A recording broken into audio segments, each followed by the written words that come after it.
വീണ വിജയൻ്റെ എക്സാലോജ് solution private ലിമിറ്റഡിൻ്റെ ആസ്തിയുടെ കാര്യങ്ങൾ, കിട്ടിയ ലോണിൻ്റെ കാര്യങ്ങളൊക്കെ അടങ്ങിയ ചോദ്യം ED അവരോട് ചോദിച്ചു. 172 ചോദ്യങ്ങളുണ്ടായിരുന്നു. ആ ചോദ്യങ്ങളെല്ലാം അവർ ഉത്തരം പറഞ്ഞ്, ചിലതിന് പറഞ്ഞില്ല, ചിലതിന് പറയാൻ കഴിയില്ല. ആ വിവരങ്ങൾ അവർ പറയുമ്പം തന്നെ അതിൻ്റെ ഉത്തരം റെക്കോർഡ് ചെയ്തു അതിലവരെ ഒപ്പിടിച്ച് പോയിട്ടുണ്ട്. അവർ നല്ല ബുദ്ധിയുള്ള ഒരു ലേഡി തന്നെയാണ്. ഒരു ഹാർഡ് നട്ടായിട്ട് എനിക്കിപ്പം തോന്നുന്നു. കാരണം അവരുടെ ചോദ്യങ്ങൾക്കൊക്കെ ഉത്തരം കൃത്യമായി വീണ വിജയൻ കൊടുത്തു. അതിനകത്ത് ഒരിഞ്ച് പോലും തെറ്റു വന്നില്ല. അവരെ സംബന്ധിച്ചോളം അവരിലേക്ക് അന്വേഷണം വരാതിരിക്കാനും അവരിലേക്ക് അന്വേഷണം കേന്ദ്രീകരിക്കാതിരിക്കാനും ഒക്കെയുള്ള രീതിയിലുള്ള ചോദ്യത്തിൻ്റെ മറുപടി അവർ കൊടുത്തതായിട്ടാണ് മനസ്സിലാകുന്നത്. ഏതായാലും അവരെ ആൻസർ പറഞ്ഞ പല കാര്യത്തിനും അത് ഉത്തരങ്ങൾ ലഭ്യമായിട്ടില്ല എന്നാണ് ED പറയുന്നത്. പല കാര്യങ്ങളും ഓർക്കുന്നില്ല, അറിയില്ല. ഇതൊക്കെ സാറിന് ഒരു ഹാർഡ് ആയിട്ടുള്ള നട്ടുകൾ പറയുന്നതാണ്. ഞാൻ അതുകൊണ്ടാണ് അത് പറഞ്ഞത്. അതിനൊരു ചെറിയ എക്സ്പ്ലനേഷൻ പോലും കൊടുക്കുന്നില്ല. അപ്പോൾ കൃത്യമായ ഉത്തരങ്ങൾ വെൽ ട്രെയിൻഡ്, വെൽ ട്യൂട്ടേഡ് ആയിട്ടാണ് വീണ വിജയൻ പറഞ്ഞിരിക്കുന്നത്. അപ്പോൾ ED ഒരു മറു ചോദ്യം ചോദിച്ചു. പല കാര്യം നിങ്ങൾ ഓർക്കുന്നില്ല, അറിയില്ല. ആർക്കറിയാം ഈ വിവരം? അങ്ങനൊരു ചോദ്യം എടുത്തിട്ടു അവർ പ്രതികരിച്ചില്ല. ആ ചോദ്യത്തിൽ ഒരു യുക്തിയുണ്ട്. ഇവർക്കറിയില്ലെങ്കിൽ പിന്നെ ആർക്കറിയാം? അതിലേക്ക് ED നീങ്ങിയേ കഴിയുള്ളൂ. ഇവർക്ക് ലഭിച്ച തുക എന്തിനാണ് ലഭിച്ചത് എന്നുള്ളതിന് അത് സർവീസ് മാറ്ററാണ്. അതിനെ സംബന്ധിക്കുന്ന റെക്കോർഡുകൾ ചോദിച്ചപ്പം അത് ബാംഗ്ലൂർ എൻ്റെ ഓഫീസിലാണ് എന്നവർ മറുപടി പറഞ്ഞു. ബാംഗ്ലൂർ ഓഫീസിലെ കുറേ റെക്കോർഡുകൾ അത് നേരത്തെ SFIO അവിടെ നിന്ന് സീസ് ചെയ്തിരുന്നു.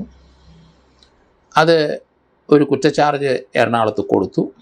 SFIOയിൽ ഇവർക്കെതിരായിട്ടുള്ള കുറ്റച്ചാർജ് കൊടുത്തു കഴിഞ്ഞപ്പോൾ അതിൻ്റെ നടപടികൾ സ്റ്റേ ചെയ്തുകൊണ്ട് കേരള ഹൈക്കോടതിയിൽ നിന്നൊരു സ്റ്റേ വന്നു. അതുകൊണ്ട് ഇത്രയും ദിവസം ആ SFIയുടെ ആ കുറ്റച്ചാർജിൻ്റെ ട്രയലിലോട്ട് പോകാൻ കഴിയാതെ എറണാകുളത്തെ അഡീഷണൽ സെഷൻസ് കോടതി ആ ഫയൽ അവിടെ തന്നെ വെച്ചിരിക്കുകയായിരുന്നു. ഏതായാലും അത് ഹൈക്കോടതി അത് കഴിഞ്ഞ ദിവസം ആ സ്റ്റേ മാറ്റിയപ്പം തന്നെ SFIയുടെ ആ കേസിൻ്റെ ട്രയലിൻ്റെ ആരംഭം തുടങ്ങാം. പക്ഷേ വേറൊരു കാര്യമുണ്ട്. ഇതിനെ സംബന്ധിക്കുന്ന ഒരു സ്റ്റേ ഡൽഹി ഹൈക്കോടതിയിലുണ്ട്. അതുകൂടെ ഒന്ന് വെക്കേറ്റ് ചെയ്തെങ്കിൽ മാത്രമേ എൻ്റെ ട്രയൽ പ്രൊസീഡിങ് സുഗമമായിട്ട് മുന്നോട്ട് പോവുള്ളൂ. അതേസമയത്ത് SFIയുടെ കണ്ടെത്തലുകൾ മുഴുവൻ എന്തൊക്കെയായിരുന്നു എന്ന് EDക്ക് അറിയണം. അതുകൊണ്ട് ED SFIയുടെ അവിടെ SFI ആ കോടതിയിൽ SFI കൊടുത്ത ആ റെക്കോർഡുകൾ മുഴുവൻ കോപ്പി വേണം എന്ന് അപേക്ഷിച്ചിരുന്നു. അത് തീർച്ചയായിട്ടും അത് കൊടുക്കാൻ കോടതി ഉത്തരവിട്ടു. പക്ഷേ 22,000 പേജുകളുണ്ട് ആ മുഴുവൻ റെക്കോർഡുകൾ. അതുകൊണ്ട് കോടതി അതിൻ്റെ ഫോട്ടോസ്റ്റാറ്റ് എടുക്കാൻ അല്പം താമസിച്ചിട്ടുണ്ട്. 2-3 ദിവസത്തിനകം അത് ലഭിക്കും എന്നാണ് പറഞ്ഞ്. അങ്ങനെ ലഭിക്കുമ്പോൾ അത് മുഴുവൻ വായിച്ചിട്ട് അത് വീണ വിജയനുമായിട്ട് ബന്ധപ്പെട്ട ചോദ്യങ്ങൾ അതിൽ നിന്ന് കണ്ടെത്തണം. അതിൻ്റെ ഉത്തരം അവർ പറയാൻ വീണ്ടും വിളിപ്പിക്കും. അതുകൊണ്ടാണ് കഴിഞ്ഞ ദിവസം ഞാൻ പറഞ്ഞത് ആദ്യത്തെ ഇതുകൊണ്ട് തീരില്ല, അടുത്ത ഒരു പ്രാവശ്യം കൂടെ വിശദീകരണം ചോദിച്ചിട്ട് 3ാമത്തെ പ്രാവശ്യം വിളിച്ചെങ്കിൽ മാത്രമേ അതൊരു അറസ്റ്റിലേക്ക് നീങ്ങണോ ഇല്ലയോ എന്ന് തീരുമാനിക്കാൻ ഒക്കുള്ളൂ. അതോടൊപ്പം തന്നെ ഇതിനകത്ത് ഇനി ഇമ്പോർട്ടൻ്റ് ഒരാളെ ചോദ്യം ചെയ്യേണ്ടിയിരിക്കുന്നു. ശശിധരൻ കർത്തായങ്ങളെ ചോദിക്കണം. ഇപ്പോൾ ശശിധരൻ കർത്തായുടെ ഭാര്യയും മകളെയും മകനെയും ചോദ്യം ചെയ്തിട്ടുണ്ട്. അപ്പോൾ ആ ഒരു ഫസ്റ്റ് റൗണ്ട് ചോദ്യം ചെയ്ത് കഴിഞ്ഞു. ഇനിയിപ്പം വീണ വിജയനെ ചോദ്യം ചെയ്തിട്ട് വലിയ പ്രയോജനമൊന്നും EDക്ക് ലഭിച്ചില്ല. അവരെ നിന്നൊന്നും ലഭ്യമായിട്ടില്ല.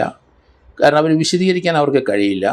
എന്തെങ്കിലും ഇതിൻ്റെ ചെലവുകളെ പറ്റിയൊക്കെ ഉണ്ടെന്ന് അതും അവർക്ക് അറിയില്ല. അത് തൻ്റെ സ്റ്റാഫിന് മാത്രമേ അറിയുള്ളൂ.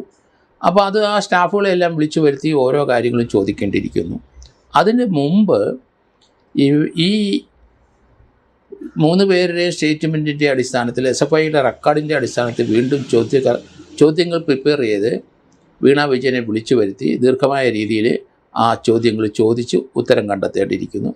അതിനുശേഷം ഇതെല്ലാം പരിശോധിച്ചിട്ടാണ് ഇതിനകത്ത് വിദേശത്തേക്ക് പണം കടത്തിയിട്ടുണ്ടോ അതോ ഇവിടെ തന്നെയാണോ ആ പണം ഉപയോഗിച്ച്, ആരാണ് അതിൻ്റെ ബെനിഫിഷ്യറി, ആരാണ് ആ പണം മുഴുവൻ അടിച്ചു മാറ്റിയത്, അതിലേക്ക് അന്വേഷണം പോകേണ്ടിയിരിക്കുന്നു. അതുകൊണ്ട് സ്വല്പം കാലതാമസം ഇതിനകത്തുണ്ടാവും. വളരെ പെട്ടെന്നൊരു തീരുമാനം ഇതിൽ നിന്ന് എടുക്കാൻ കഴിയില്ല.